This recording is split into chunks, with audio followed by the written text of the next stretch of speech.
అందరికీ నమస్కారం అండి. అందరూ ఎలా ఉన్నారు? మన మిడిల్ క్లాస్ వాళ్ళ లైఫ్ ఎలా ఉంటుందంటే, మా ఇంట్లోనైనా మీ ఇంట్లో కూడానా వామ్మో!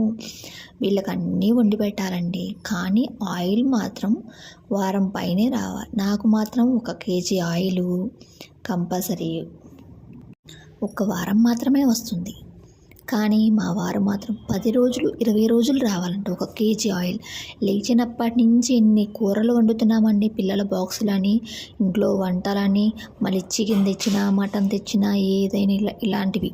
మరీ ముఖ్యంగా కాకరకాయ అండి. ఈరోజు అత్తయ్య గారు పంపించారు కాకరకాయలు, మా చెట్టుకే కాసినవి. బాగా లేతగా ఉన్నాయండి. ఈ కాయలు తీసుకొచ్చినప్పటి నుంచి మా ఇంట్లో ఎంత ఆయిల్ అయిపోయిందంటే చెప్పలేము అసలు. ఎంత ఆయిల్ ఇప్పుడు నేను వండుతున్న కూరకి దగ్గర 1/2 కిలో పైన అయిపోతుంది. కానీ ఆయిల్ అప్పుడే అయిపోయిందా? నేను సాటర్డే ఓపెన్ చేస్తే మళ్ళీ సాటర్డే వస్తుంది, మళ్ళీ ఫ్రైడే అయిపోతుంది. మళ్ళీ చేపలని, చికెన్ అని, మటన్ అని, టిఫిన్స్ అని ఎన్ని వండుతున్నామండి. అసలు మా ఇంట్లో అయినా మీ ఇంట్లో కన్నా కామెంట్ చేయరా?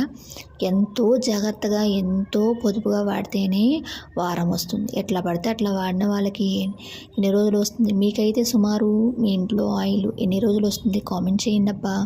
Please subscribe my channel. దీని నెక్స్ట్ వీడియో పార్ట్ 2 ఉంది. Please subscribe my channel. Thanks for watching. Thank you.